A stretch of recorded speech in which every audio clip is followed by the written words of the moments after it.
Hey guys, this is Dr. Hub. In case you haven't subscribed, please do subscribe. This is a concise, well-crafted summary and it highlights only the important keywords. Benign and the malignant thyroid nodules on the USG. So first is the benign. So benign means there is a smooth margins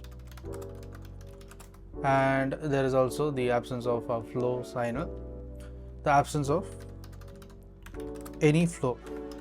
So absence of the any flow at all inside the nodule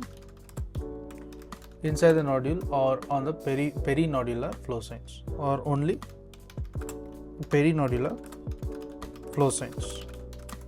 Next is it involves cystic lesions, then the ovoid as well as it is flat shaped. Next is the isoechogenicity.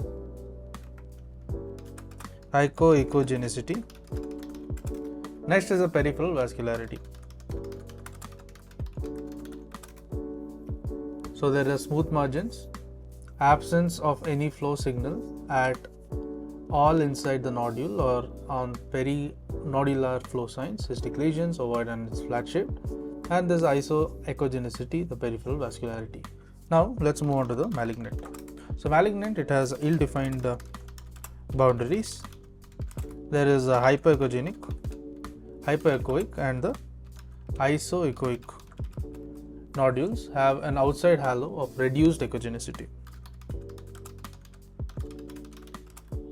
So ill-defined boundaries, the hypoechoic, isoechoic nodules have an outside halo of reduced echogenicity.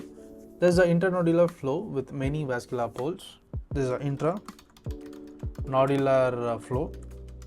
This is with vascular poles, and it is distributed in a random manner. So it is a solid nodule. Solid nodule, there is a heterogenicity. So it is ill-defined boundaries. There is hypoechoic and isoechoic nodules. There is an internodular flow with many vascular poles. Next is there is a solid nodule, heterogenicity. There is presence of the halo sign as well as a single nodule and the calcification.